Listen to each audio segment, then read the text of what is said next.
জয় তু শ্রীরাম কৃষ্ণ, জয় নিতাই, জয় গৌর। সুধী ভক্তমণ্ডলী, নবদ্বীপ বাসী তথা রামকৃষ্ণ মিশন নবদ্বীপের অত্যন্ত সৌভাগ্যের দিন আজকে শ্রীধাম নবদ্বীপে তথা রামকৃষ্ণ মিশন নবদ্বীপে শুভাগমন হয়েছে রামকৃষ্ণ মঠ ও রামকৃষ্ণ মিশনের সপ্তদশ সংঘাতজ্ঞ পরম পূজ্যপাদ শ্রীমৎ স্বামী গৌতমানন্দজি মহারাজের। সমগ্র নবদ্বীপবাসী তথা রামকৃষ্ণ মিশন নবদ্বীপের পক্ষ থেকে মহারাজের শ্রীপাদ পদ্মে আমাদের আভূমি সাষ্টাঙ্গ ভূয় ভূয় প্রণাম।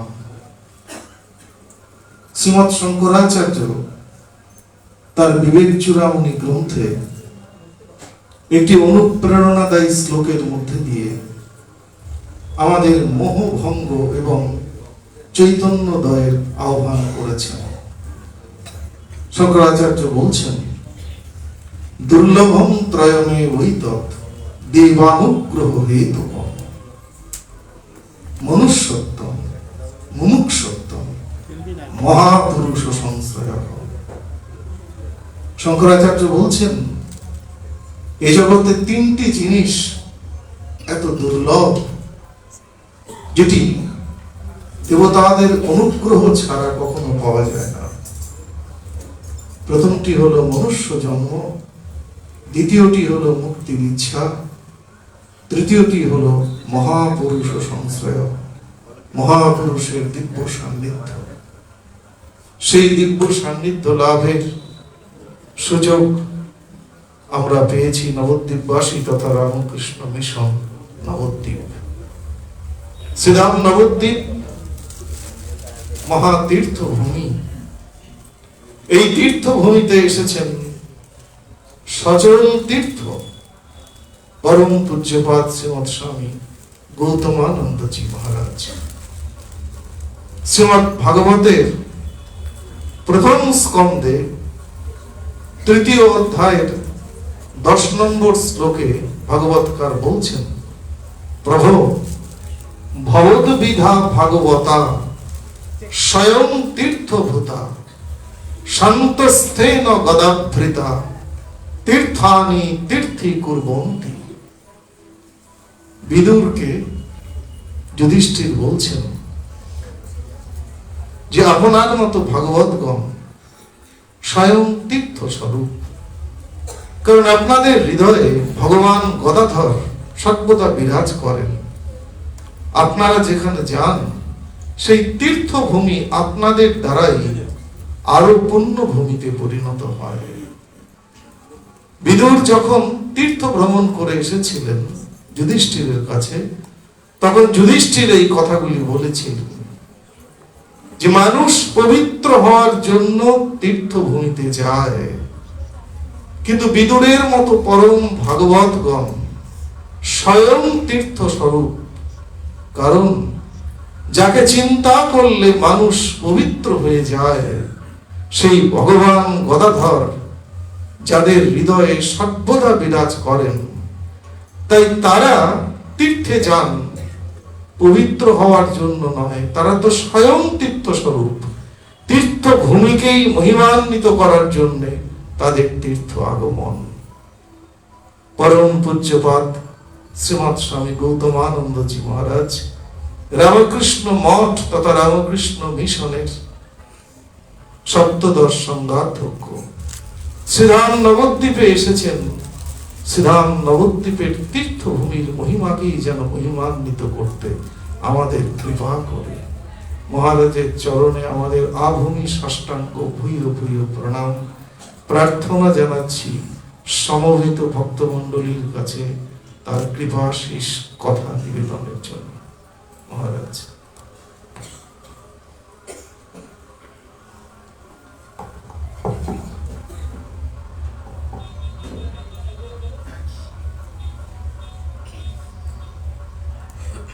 জয় রামকৃষ্ণ।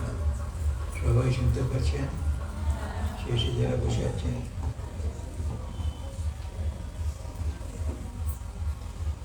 ওম স্থাপকায় চ ধর্মস্য সর্বধর্মস্বরূপিণে অবতার বরিষ্ঠায় রামকৃষ্ণায় তে নমঃ।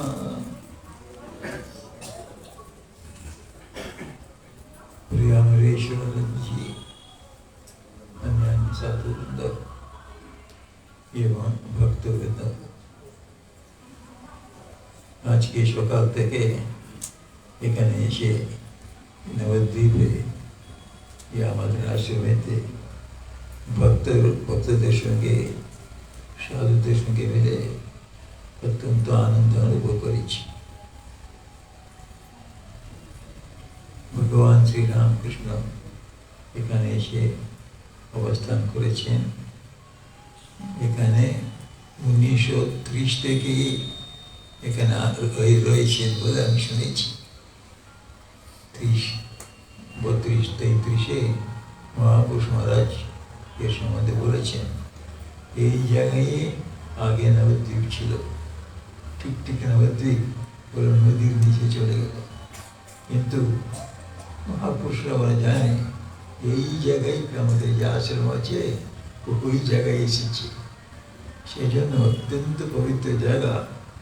আর পবিত্রাणाम পবিত্রঙ্গো মঙ্গলানাম চ মঙ্গলম, जिसको গ্যারে বলবো আমরা, সেই পরমাত্মাই এখানে এসে অবস্থান করছেন, এখানে বসে আছেন।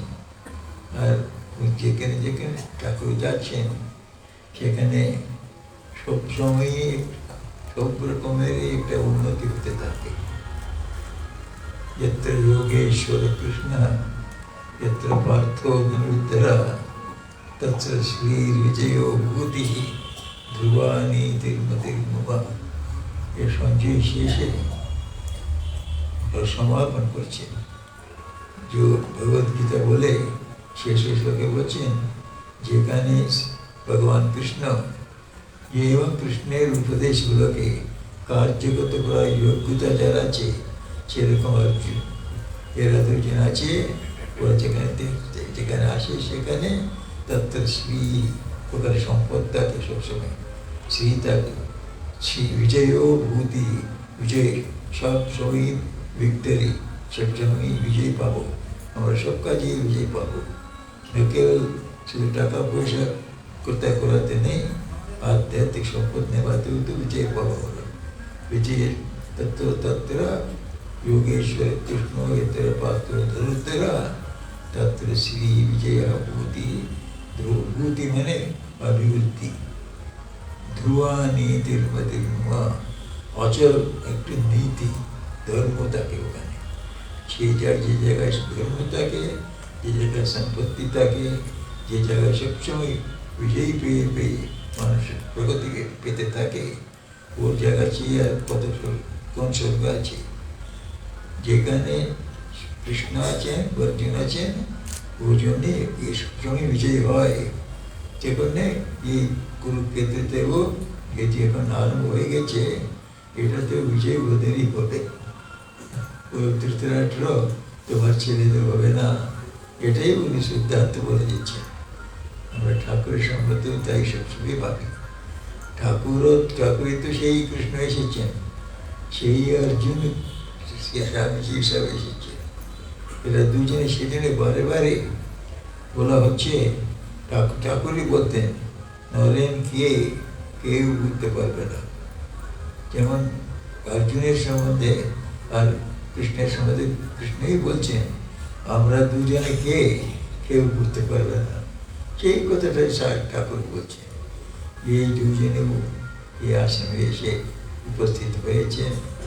ঠাকুর এসে বসে মানেই সর্ব রকমের আমাদের কল্যাণ হবে, যারা যারা যা যা চাই, যা ফিজিক্যাল ফিল্ডেতে আর ইন্টেলেকচুয়াল ফিল্ডেতে, ইমোশনাল ফিল্ডেতে এবং আধ্যাত্মিক স্পিরিচুয়াল ফিল্ডেতে যারা যারা এগোতে চায়, যারা যারা যেখানে পৌঁছেছেন, তাহলে আগে যাওয়ার রাস্তাটা খুলে যাবে, প্রশস্ত হয়ে যাবে।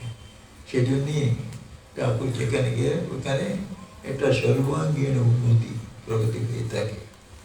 সেটা কারণটা কি? আজকালকার স্বামীজি বারে বারে বলছেন আমাদের উদ্দেশ্যটা হচ্ছে, আমাদের মানে এ দেশের ধর্ম বেদান্ত ধর্ম, বেদান্ত ধর্মের উদ্দেশ্যটা কি?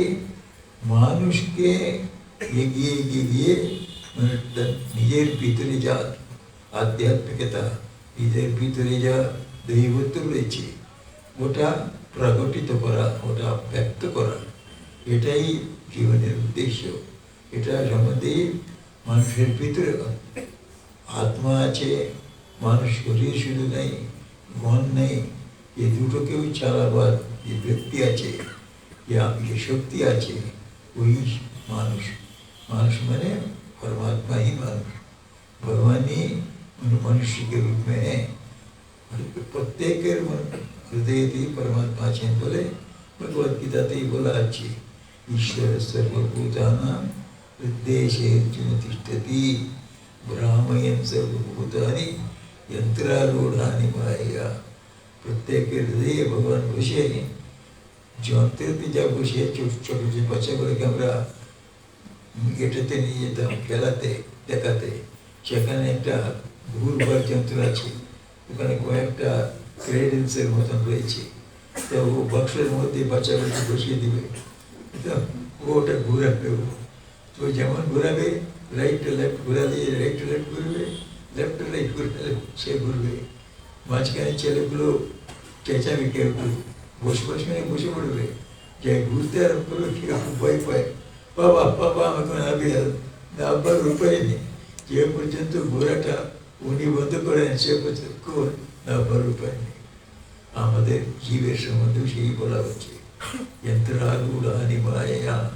আমরাও সেরকম বাচ্চাগুলো ও ক্রেডেলের মধ্যে বসে আছি, বক্সের মধ্যে বসে গেছি। এটা ঘোরাচ্ছে কে? ভগবান ঘোরাচ্ছে। ভগবান আমাদের হৃদয়েতে বসে আছেন, উনি আমাদের ভাব দিচ্ছেন। কোনো কোনো ভাব কোনো কোনো সময়ে ये चैव सात्विका भावा राजसा तामसाश्चये मत्ते ये वेति तान् विद्धि तत्त्वं तेषु ते मयि। বলছেন আমার দ্বারাই তো সত্যগুণ হবে, আর রজগুণ আসবে, তমগুণ আসবে। আমরা সত্যগুণ থাকলে ভালো ভালো কাজ করবো, ভালো চিন্তা করবো। রজগুণ থাকলে চটপট করে তো যাতা করবো, কিন্তু কিছু তো করতে থাকবো, শুয়ে থাকবো না। তার তামস হলে শুয়ে শুয়ে থাকবো, ওয়েস্ট হয়ে যায় আমাদের জীবন। তিনটে ভাবটা প্রভুকে দিচ্ছে আমাদের হৃদয়তে বসে, ঠিক উনিও ওই ঘোরাচ্ছেন। ঘোরানো মানেটা এই মানুষকে মানবতা বলে, যাহারা হোক, যত জ্ঞানী হোক, ওনার খেলার মতন খেলতেই হবে। কোনো সঙ্গে সাত্বিক ভাব দিলেন, আমরা সবাই খুব ভালো ভাবিছিলাম, সবার সঙ্গে ভালো ব্যবহার করলাম। আমরা এই কারোর সঙ্গে চটপট করে রাগ করছি, তো অনেক অনেক বন্ধুকে আমরা বিদ্বেষ করে শত্রু করে নিচ্ছি, এটাও নিয়ে করাচ্ছি। ঠাকুর এসব ভাবনা আমাদের জানাচ্ছি। ভগবদ্গীতা পড়ার চেয়ে ভগবদ্গীতা শুধু পড়লে আমরা যত বুঝবো, ও 10 গুণা বেশি, 1000 গুণে বেশি ঠাকুরের কথাগুলো পড়তে পারবো, বুঝতে পারবো। ভগবদ্গীতার মধ্যে কি আছে বলে উনি নিজে এক জায়গায় বলছেন, গীতার মধ্যে গীতার সারটা কি? গীতা গীতা গীতা গীতা গীতা কি বলে ত্যাগী হয়ে যায়। তো শেষে গীতার সন্দেশটা হচ্ছে, এই মনুষ্য তুমি সব ত্যাগ করে ভগবানকে ধরে রাখো, ভগবানই সত্য, ভগবান ধরে আমরা সবগুলোকে ত্যাগ করে দাও। ত্যাগ করে দাও মানে একদিনেতে ত্যাগ করা যাবে না, ত্যাগের ভাব আসতে হবে। বাইরে ছেড়ে দেবো, এক মিনিটে ছেড়ে দেওয়া হতে পারে, আবার ওটাকে ধরবো। আমাদের জীবনেতে দেখছি আমরা কয়েক জিনিসটা ছেড়ে দেবো বলবো,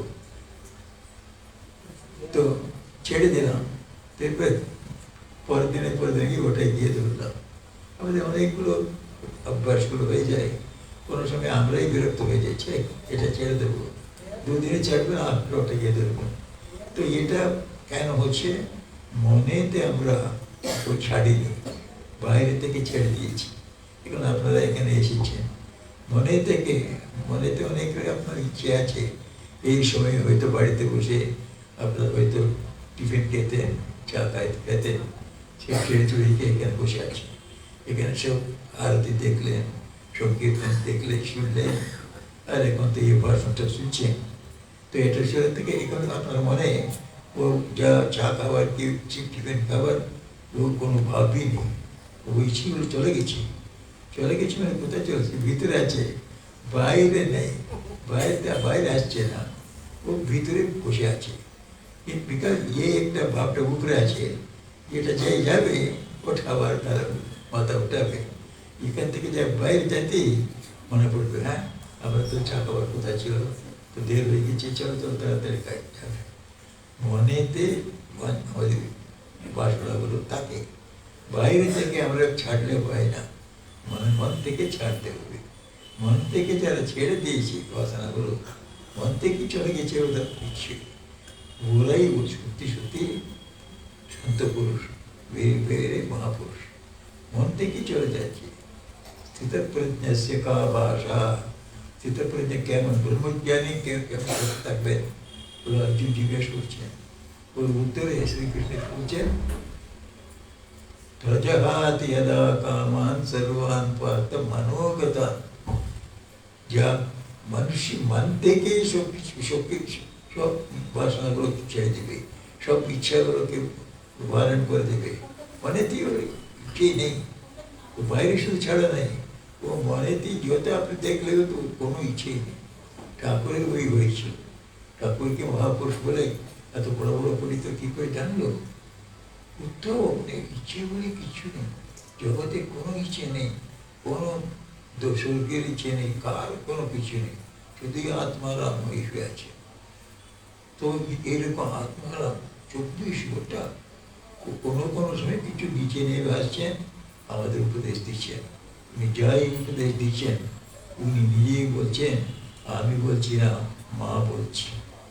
একবার স্বামীজিকে বলছেন উনি, আর স্বামীজির প্রশংসা করে সবাইদের সামনে বলছেন, এই এত গুণ আছে এর কাছে, এ বাজাতে পারে, কাজ করতে পারে, এবং পড়াশোনাতে এগিয়ে আছে, এবং খুব লেখি পুরুষ আর ব্রহ্মচর্য।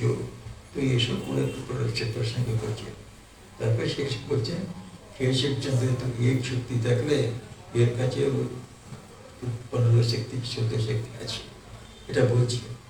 লোককে এমন প্রশংসা করছেন, তো যারা চলে গেল ওরা সবাই স্বামীজি এসে প্রতিবাদ করছেন, আপনি আমার উপর একটা মোহ, সেজন্য যা নেই সেটা বলছেন, আমাকে এত প্রশ্ন কেন করলেন? ঠাকুরের উৎসবটা কি? আরে আমি কি বলছি, মা বলছেন, মা যা বলেছে না বলতে বলছে না, ঠিক বলেছি। এরকম ঠাকুরের মুখ থেকে আসা কথাগুলো সব ওই বেদের মতো। বেদগুলো তো ঠাকুরের ইচ্ছে, ঋষি মুনিদের মন থেকে এসেছে, ওরা চিন্তা করে বলেনি। বেদগুলো আপনি উদ্যম হয়েছে, ভিতর থেকে আপনি ভগবান প্রেরণা করে যা বর্ষ এসেছে, শব্দগুলো এসেছে, ওটাই বেদ ভগবানেরই কথা। সেরকমই স্বামীজির হয়েছিল। স্বামীজি যা কবিরাতে মন্দিরেতে মন্দির উদ্ঘাটনের কথা, ঠাকুরের মন্দির, তো সেখানে উদ্ঘাটন করতে যাচ্ছেন। সেখানে ঠাকুরের উদ্ঘাটন হয়ে গেল মন্দির, তারপরে স্বামীজি প্রণাম করছে। প্রণাম করার পর্যন্ত ওনাকে পরে একটা প্রণাম মন্ত্র বলতে হবে জানে নাই, তখন পর্যন্ত প্রণাম মন্ত্র কেউ জানতো না। স্বামীজি যাই প্রণাম করছেন, তখন উনি মনে করছে, তো প্রণাম মন্ত্র তো বলতে হবে, তো আপনি ভিতর থেকে বেরিয়ে আসবেন। স্থাপকায় চ ধর্মস্য সর্বধর্ম স্বরূপিণে অবতার বরিষ্ঠায় রামকৃষ্ণায় তে নমঃ। ভিতর থেকে আপনি বেরিয়ে গেলেন, 1 সেকেন্ডও চিন্তা করেননি, মানে ভগবানই বলিয়ে দিলেন। এই সেই জন্যে ওই একটা শ্লোকের মধ্যে ভগবান শ্রীরামকৃষ্ণের সব জীবনটা আছে। স্থাপকায় ধর্মস্য সর্বধর্ম স্বরূপিণী, তুমি তো ধর্মের স্থাপনা করেছো, সংস্থাপনা। একটা আমরা মনে করছি হিন্দু ধর্মের স্থাপনা করলেন, তাহলে সব ধর্ম, সেজন্য স্থাপকায় ধর্মস্য, ধর্ম মাত্রকে উনি উদ্ধার করে দিলেন। আর হিন্দু ধর্ম উদ্ধার হলো, বৌদ্ধ ধর্ম উদ্ধার হলো, খ্রিস্ট ধর্ম উদ্ধার হলো, ইসলাম ধর্ম উদ্ধার হলো, সব ধর্মের উদ্ধার করে দিলেন। সর্বধর্ম স্বরূপিণী, নিজেই সর্বধর্মের স্বরূপ হয়ে গেলেন। স্বরূপ হয়ে যাওয়া মানে কি, সব ধর্ম না করছে ও আমাদের ধর্ম, ধর্ম অনুযায়ী অনুসরণ করছেন। মুসলমানরা গেলে ও আমরা আমাদের লোক বলছি, ব্রাহ্মণরা গেলে আমরা ব্রাহ্মণী বলছে, বৈষ্ণবরা গেলে, শৈবরা গেলে, যারা গেলে ওরা আমাদের লোক বলছে। সে মানেটা কি, তো সর্বধর্ম স্বরূপ গেছে। যারা যা ধর্ম চায় ঠাকুরের ভিতরে আছে। সেই জন্যে ঠাকুরের কাছে আমরা যা এসেছি, আমাদের কোনো ধর্মের কোনো সংকট নেই। ও এ ধর্ম বলে ভালো হতো, ও ধর্মে গেলে ভালো হতো, আমাদের কোনো ধর্মের কোনো প্রিফারেন্স কিছু নেই। আমাদের দেবতাকে আমি পূজা করে সব ধর্ম আমরা পাচ্ছি। তো আমি যে শাক্ত থাকি, আমি শাক্ত মধ্যে থেকে আনন্দ পাবো, শাক্ত মধ্যে থেকে আমি সব কিছু পাবো। সেই বৈষ্ণব বলে বৈষ্ণব মধ্যে থেকে আমি থাকি। কিন্তু ঠাকুর তো আমাকে সেই রাস্তায় নিয়ে গিয়ে অত্যন্ত উচ্চ যা অবস্থা, এটা আমাদের পৌঁছে দিবে। এরকম ঠাকুরের কাছে আমরা এসেছি, আমরা সব কিছু পেয়ে গেছি। আজকালকার যুগেতে, আমি এ কথা শেষ করছি, আজকালকার যুগেতে ধর্মের সম্বন্ধে কত রকমের গণ্ডগোল, সবাইদের ভিতরে একটা সন্দেহ কিংবা একটা গোলমাল, তুই এটা ভালো ওটা ভালো, কিছুদিন ভাববে এ ধর্মটা ভালো, ভাবে ও ধর্ম, শেষে কোনো ধর্ম কিছু ঠিক নেই, করবে। মানে কমপ্লিটলি একটা কনফিউশন হয়ে আছে। তো এ সন্দিগ্ধ অবস্থা সবসময়, এটাকে রিমুভ করবার জন্যে তো ঠাকুর এসেছেন। উনি বলতেন সব ধর্মেই ভালো রে, সব ধর্মে ভালো, সব ধর্মের মূলটা হচ্ছে, এটা 5 মূল্যগুলো আছে ধর্মেতে। এই 5 মূল্য আমাদের জীবনে থাকে। আমরা হিন্দু হলে ভালো হিন্দু বলবো, আমরা মুসলিম হলে ভালো মুসলিম বলবো, খ্রিস্টান হলে ভালো মুসলিম। এটাই 5 মূল্য। এতে ধার্মিক মূল্য, ধর্মগুণ, ধার্মিক গুণ খাইতে ওই আমরা ধার্মিক গুণটা গিয়ে 5 গুণ থাকলে আমাদের ভিতরে আমরা সব ধর্মেরই মূল পেয়ে গেলাম। উনি বললেন ঠাকুর, সত্য বলো, সেটাই সব ধর্মের মূল। সত্য বলে না ও কোনো ধর্মের ধার্মিক হতে পারবে না। যে কোনো ধর্মেতে সত্য ওকে ধার্মিক মানে না। সেরকমই সব জগতে সবাই দেখলে নিজের আপন যা ভাববে, কেউ পর নাই, সবাই প্রেমের চোখে দেখবে, নিঃস্বার্থভাবে দেখবে। সেটা হচ্ছে এই নিঃস্বার্থ ভাব, এটাতে আমরা বলি পবিত্রতা। এই পবিত্রতা চাই, যার ভিতরে পবিত্রতা আছে, যে জগৎটাকে সবটাই তো ভগবানের একটা কুটুম্ব, ভগবানের একটা ফ্যামিলি। আমি ওর মধ্যে আছি, সবাই ওর মধ্যে আছি। জগতে যারা আছে সবাই আমার ভাই বোন, বাবা মা, আমাদের ফ্যামিলির লোক, পর কেউ নেই। মা বললে তো শ্রী শ্রী মা, এই জগতে পর কেউ নেই, সবই তোমারই, কোথাও আপনাতে হবে আমাদের। তো ঠাকুর এটাই বলছেন, তো এই জগৎটাকে আমাদের যা যা পাবে। তো এই দ্বিতীয় ভ্যালুটা হলো সব লোককে আমাদের বলে দেবে, কারোর সঙ্গে কোনো ছলনা নেই, কারোর সঙ্গে কোনো বঞ্চনায় নেই, সবাইদের সঙ্গে সরলভাবে থাকা। তার নিজেকে সবাই দেবে, আমাদের, আমার ভাই, আমার বোন, আমার বাবা, আমার মা, এই চোখে দেখা, এটা পবিত্রতা। সেখানে অত্যন্ত ধার্মিক গুণ, যাদের ভিতরে এটা আছে, ওরা ঠিক ধর্মের মূলে যায়। সেরকম থাকলে ও যে কোনো ধর্মের হলেও ওকে মানবেই মানবে। তৃতীয়টা বললেন নিঃস্বার্থ সেবা। মানুষ, অন্য মানুষদের কিছু করতে হবে, আমাদের তো নিজের করবেই করবো, কিন্তু সঙ্গে সঙ্গে অন্যদের কিছু করতে হবে। এটা একটা নিঃস্বার্থ সেবা ঠাকুর করেছে সবাইদের। যাদের আছে তা নাপো, যাদের নেই তারা জপো। অন্যদের কাছে আমাদের দিতে চাই, তখন টাকা পয়সা আছে, আমার তো কাজে করছে না, তো অন্যদের দাও ওটা, তো দান করে বলে যাও, তোকে এত বড় কাজ করছিল না, ব্যাংকে তো পড়েছিল, অন্যদের গেলে ওদের উপকার হলো, তোমার কোনো নষ্ট কিছু হলো না। সেটা যাদের আছে তা মাপো, আর যাদের নেই, আমার দেওয়ার ইচ্ছা আছে, আমার কাছে পয়সা নেই, তখন আমি কি করবো? অন্যদের জন্য প্রার্থনা করবো, প্রভু ওরা কষ্টে আছে, কিছু তুমি করো বলে প্রার্থনা করলে এটাই হয়ে যাবে। তো এরকম নিঃস্বার্থ সেবা তৃতীয় গুণ। চতুর্থ গুণ বললেন, চতুর্থ পঞ্চম রূপে একই, ভগবানের বিশ্বাস এবং ভগবানের প্রার্থনা। বিশ্বাস এবং প্রার্থনা, বিশ্বাস এবং প্রার্থনা, এটা বলছেন এসব ধর্মেরই একটা বুনিয়াদি, এটা একটা রুট, এটাই সব বৃক্ষের মূলেতে আছে ভগবানেতে বিশ্বাস আর ওর প্রার্থনা। এই বিশ্বাসের প্রার্থনার অভাবে আমাদের সমাজেতে এত গণ্ডগোল হচ্ছে। ভগবান আছেন, উনি ভগবান কোথায়? ঠাকুর যা ভগবান বলছেন ও সাধারণ ভগবান নেই, উনি বলছেন ভগবান, উনি তোমার বাবা মা, তো উনি পর নন, উনি ওখানে এখানে ন্যায়াধীশ নয়, বসে বসে তোমাদের দণ্ড দেবে, বসে বসে তোমার দোষ দেখবে। উনি তোমার বাবা মা, তোমার দোষগুলো দেখবেন না, উনি তোমাকে শুভ আপন করে নিয়ে কিরকম তুমি উপরে উঠাতে হবে এটাই চিন্তা করছে। সেরকম বাবা মা ঠাকুর, ও ঠাকুর আমাদের, তো বলছে কি ঠাকুর আছেন, আমি ওর সন্তান, তো সন্তান তো বাবার মতনই হবে, মায়ের মতনই হবে। তো ভগবানের যা যা গুণ আছে আমার ভিতরে আছে, আমি আত্মা, ভগবান পরমাত্মা, আমি ও দুজনে ও একজনে একজন অভিন্ন রূপে রয়েছি, অপৃথক রূপে রয়েছি। তো এ দুজনকে আলাদা করা যাবে না, জীব আর পরমাত্মাকে আলাদা করা যাবে না। যেখানে পরমাত্মা সেখানে জীব, যেখানে জীব সেখানে পরমাত্মা। আমাদের হৃদয়েতে সবসময় ভগবান আছে। আমরা হয়তো ভুলে থাকতে পারি, কিন্তু উনি তো আছে। এখন হাওয়া এখানে চারিদিকে আছে, আমরা কি হাওয়া আছে বলে মনে করি নাকি? কিন্তু সবাই শ্বাস করে যাচ্ছে, প্রতি কণে শ্বাস করে যাচ্ছে, অথচ এখানে হাওয়া আছে বলে জানি। সেরকম ঠাকুর আমাদের হৃদয়ে আছে, তো উনি আমাদের রয়েছেন, আমাদের হৃদয়েতে রয়েছেন। ওনার সর্বশক্তিমান, উনি সব জ্ঞান ওনার আছে, সব প্রেম আছে, সব আনন্দ আছে। আমরা যদি আনন্দের জন্য বাইরে ছুটাছুটি করি, সব আমাদের ভিতরে বলে রয়েছে।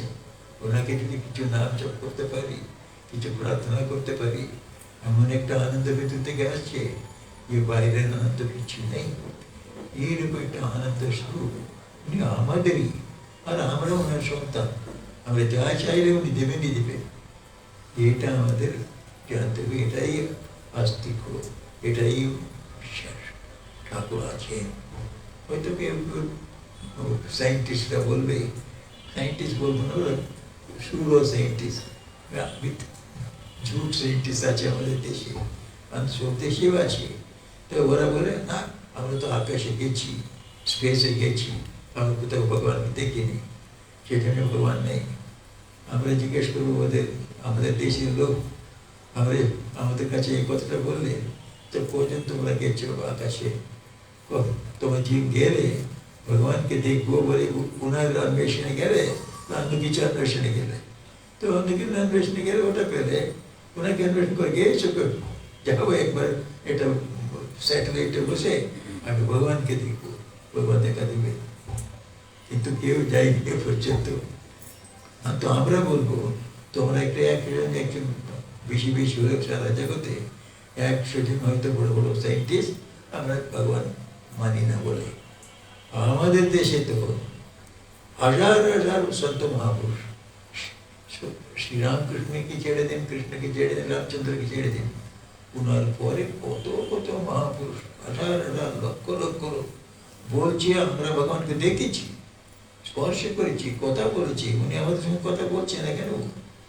আর আমি তোমাকে রাস্তা দেখাতে পারি, সদ্গুরু রয়েছে, সদ্গুরু পরম্পরা রয়েছে। তো আমরা ওদের বিশ্বাস করব যারা দেখেছি বলছে, তোমাকে দেখাবে বলছে, আর তোমরা তো 100 লোক বলছে আর নেই, সেটা নেই বলবো। ঠাকুর আছে বিশ্বাস, বিশ্বাস একটা রাখতে হবে। তখন উনি আছেন, আমি তখন কেন দুঃখিত হব? মা যার আনন্দময়ী, সে কি নিরানন্দে থাকে, ইহকালে পরকালে মা তারে আনন্দে রাখে। এটা তো কথা। আমরা তো আনন্দময়ী উনি আমাদের হৃদয়ে আছেন, আমাদের বাবা মা। এটা যদি মনে রাখলেই কোনো রকমের অবসন্নতা আসবে না, কোনো ডিপ্রেশন আসবে না, আনন্দে থাকবো আমরা। এটা আনন্দ বলতে উনি আছেন আমাদের ভিতরেই। এটা আমরা যখনই বোধ করি না, তখন আমরা প্রার্থনা করতে পারি, প্রভু আমি তোমার সেই সন্তান হয়ে কেন দুঃখিত হব, তুমি আমাকে আনন্দে ভরে দাও, তোমার প্রেমটা আমাকে দেখাও, তোমার আমার হাত ধরে এই কষ্ট থেকে পার করো। প্রার্থনা ঠাকুর আছেন বলে বিশ্বাস করে যখনই আমাদের যা কষ্ট হবে ওনাকে বললে তো উনি তো রাস্তা দেখে দিবেন। বাচ্চাটা বললো আমি প্রদক্ষিণা করবো মন্দির, তো বাবা মায়ের বললো হ্যাঁ করো। ও দৌড়িয়ে যাচ্ছি, ওর পেছনে পেছনে বাবা মা দৌড়ছি। কেন? ও তো প্রথমে উৎসাহে আরম্ভ করে দিয়েছে, এই বড় মন্দিরটা করার সময় হয়তো ক্লান্ত হয়ে পড়ে যাবে, বললো হুমড়িকে পড়ে যাবে, আমার কারণে কিছু কথা হবে। সেজন্য সঙ্গে সঙ্গে ঠাকুর ওর বাবা মা তাকে ওর পিছনে যাচ্ছে। সেরকমই ভগবানও আমাদের পিছনে আছে। ও বাচ্চাটা যাই চাইবে, হয়তো যাচ্ছে, বাবা বলে ডাকলো, তো বাবা দৌড়িয়ে এরে কি হয়েছে, দেখো বাবা বড় পোকা এসে গেছে রাস্তায়, এ বড় পোকাটা কামড়ে গেছে। আরে ও কিছু না, হয়তো ব্যাঙ, তোর বাবা এসে সরিয়ে দিলেন, ও চিনিটা এগিয়ে গেল, আর বাবা মা পেছনে গেল। সেরকমই আমাদের যখন কষ্ট হবে, আমরা জীবন পথে যাচ্ছি, ও সাধারণ ছেলে সাধারণ পথে গেল, আমরা জীবন পথে যাচ্ছি। অনেকে এরকম ওটা ব্যাঙের মতো অনেকগুলো বিঘ্ন আসবে, কাট্ট আসবে, আমরা ওই এগুলো এদের পার হওয়া আমাদের কাছে উপায় নেই। ঠাকুরকে ডাকলেই হলো। ঠাকুর কোথায় আছেন? হৃদয়েতে আছেন। ঈশ্বর সর্বপ্রধানা হৃদয়ে চেষ্টা। ঠাকুরকে ডাকলেই প্রভু এরকম এটা সমস্যা হয়ে গেছে, আমি জানি না কি করে পারবো, ভিতর থেকে উনি প্রেরণা দেন, আরে তুমি আমাকে কাছে যাও, তুমি এর পরিহারটা পেয়ে যাবে, না তো আমি বইতে দেখো পেয়ে যাবে, মন্দিরে গিয়ে এটা পূজা দাও হয়ে যাবে তোমার কাছে। ভিতর থেকে প্রেরণা দেবে, সব আমাদের করতে পরিহার আমরা পেতে পারি। আমরা বিশ্বাসের সঙ্গে প্রার্থনা করি। ঠাকুর বারে এটা করছি, ঠাকুরেতে বিশ্বাস আর ঠাকুরের কাছে প্রার্থনা। এটা যার কাছে আছে ওদের কাছে সব বড় অস্ত্র আছে, কোনো কর্তা ওদের তো বিচারিত করতে পারবে না। কোনো একটা জিনিস সমস্যাটা ওদের এত কষ্ট আমি পারি না এটা বলতে দেবে না, সবসময় ওরা এগিয়ে যাবে। এটা এই 5 গুণটা ঠাকুর বলছে। এই 5টে গুণটা যার কাছে আছে ওর চেয়ে বড় মহাপুরুষ কেউ নেই। যার ভিতরে সত্য আছে, যার ভিতরে পবিত্রতা আছে, যার ভিতরে নিঃস্বার্থ সেবা আছে, যার ভিতরে ভগবানের বিশ্বাস আর প্রার্থনা। বিশ্বাসের প্রার্থনা এটা অত্যন্ত মুখ্য। এই যুগেতে ছোট ছোট কারণেতে লোকে আত্মহত্যা করে, লোকে এমন ঝগড়া করে, তারপরে বিবাহ বিচ্ছেদ হয়, এসব হয়, কিন্তু আমাদের বিশ্বাস নেই বলে। তো আমরা তো এই জগতের জেনারেশনে আসিনি, এটা এরকম ইনসিডেন্টস, এটাতে যেমন জীবনেতে ঘটনা করতে যাচ্ছি, ওর জন্য কি আমি আমার রাস্তাটা ছাড়বো? আমি যা ধরে রেখেছি সেটাই ধরে রাখবো, যেভাবে আছি ভালো হলো ভালো ধরে রাখবো, যদি আর মন্দ হলো সেটা ধরে রাখবো। কিছুদিনের জন্যে তো ট্রেনে যাওয়ার মতন, ট্রেনে যে ঝগড়া করে গেলাম তো কিছু করার পর নেমে যাবে। তো সেরকম এই জীবনের যে ভাবটা, এটা আমরা ঠাকুর কাটতে পাবো। তো এই ঠাকুরেতে বিশ্বাস করলে আমরা কোনো সময়ে অবসন্ন হবো না বা ডিপ্রেসড হবো না, কোনো কারণই নেই। এটা বিশ্বাসের দ্বারা প্রার্থনার দ্বারা ওভারকাম করবো। তো ঠাকুরের কাছে যারা আপনারা সবাই এসেছেন, আমরা সবাই যারা এসেছি, এটা সবচেয়ে বড় প্রধান ঠাকুরের। উনি নিজে আমাদের বাড়ি এসেছেন। ঠাকুর এখন বাড়ি নবদ্বীপে এসে বসে আছেন। উনি কত গ্রামের মধ্যে গিয়ে বসে আছেন। আমরা ট্রাইবাল এরিয়াতে ছিলাম, ট্রাইবাল এরিয়াতে গিয়ে ঠাকুর বসে আছে, ওদের জন্য মঙ্গল করছে। তো কোথায় চেরাপুঞ্জি, কোথায় আলাম, কোথায় অরুণাচল প্রদেশ, কোথায় মিজোরাম, যেখানে সেখানে ঠাকুর নিজে গিয়ে বসছে। কেন বলছেন? ওরা তো আমার কাছে আসতে পারবে না বারাণসীতে, ওরা আমার কাছে রামেশ্বরমে আসতে পারবে না, ওরা যেখানে সেখানে যায়, ওরা ঠাকুর যাচ্ছে। এই ঠাকুরের কৃপা আমরা এখানে সুন্দর মন্দির পেয়ে গেছে, আর মনে জায়গাও হচ্ছে, আর বাড়িয়ে যাচ্ছে দিনের পর দিন। আজকের মতন শুভ দিনে সারদানন্দজির জন্মদিন, আমরা এটা মনে রাখবো, ঠাকুরের অশেষ কৃপা আমাদের আছে। সেই জন্যই ওনার কাছে আমরা এসেছি। ঠাকুরকে ধরে রাখবেন, ঠাকুর বসে আছেন, কথামৃত পড়বেন, মায়ের কথা পড়বেন, স্বামীজি জীবনী ভগবানের উপদেশ পড়বেন। আর কোনো পড়বার দরকার নেই বলছি না, ভগবান যদি পড়ে না থাকেন কোনো চিন্তা করবে না, সব পড়া হচ্ছে। এই তিনটের মধ্যে যা আছে, এ ছাড়া অন্য কোনো কিছু বাইরে নেই। আর এটাতে তৃপ্তি হয়ে যাবে আপনাকে, যারা যা ইচ্ছা করুক সব এই তিনটের মধ্যে পেরে যাবে। তো আমি ঠাকুরের কাছে প্রার্থনা করি, আমরা সবাই আমাদের আশীর্বাদ আমাদের উপরে বর্ষণ হোক, আমাদের সবাইদের উনি হাত ধরে আমাদের জীবনে সব ঐহিক জীবন, আধ্যাত্মিক জীবন দুটোতে আমাদের এগিয়ে যাওয়ার রাস্তা দেখান, হাত ধরে চালান, আমাদের শান্তি, সৌখ্য আর আনন্দ দেন। এইগুলোর সঙ্গে প্রার্থনা করে আমার দুটো শব্দ সমাপন করছি। জয় রামকৃষ্ণ। ওম শান্তি শান্তি শান্তি।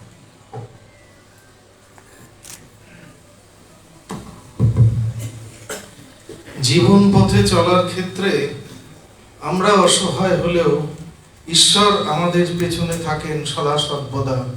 হরিভক্তি বিলাসের একটি অসাধারণ কথা আছে, যব প্রপন্ন তব অস্মি ইতিচ সকৃত এব যাচতে তস্মৈ সর্বদা অভয়ং দদামি এতৎ মম ব্রতম। যে শরণাগত হয়ে আমাকে বলে প্রভু আমি তোমার, আমি তাদেরকে অভয় দান করি। এরপরে ভগবান বললেন এতৎ মম ব্রতম, এটি আমার ব্রত। পরম পূজ্যপাদ শ্রীমৎ স্বামী গৌতমানন্দজি সংঘাধ্যক্ষ রামকৃষ্ণ মঠ রামকৃষ্ণ মিশন আমাদেরকে শ্রী শ্রী ঠাকুরের যে পঞ্চ উপদেশের কথা বললেন, সত্য, পবিত্রতা, নিঃস্বার্থপরতা, বিশ্বাস ও প্রার্থনা, এটি যেন পঞ্চ মহাব্রত। পৃথিবীর যে কোনো দেশের যে কোনো মানুষের জীবনের উত্তরণের পাথেয় হচ্ছেন শ্রী শ্রী ঠাকুরের এই শিক্ষা।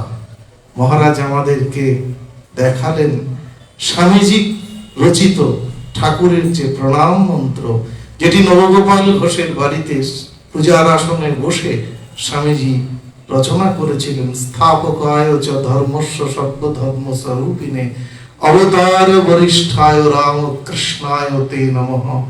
এর মধ্যেই ঠাকুরের যে সমস্ত মহিমা এটি বর্ণিত হয়েছে।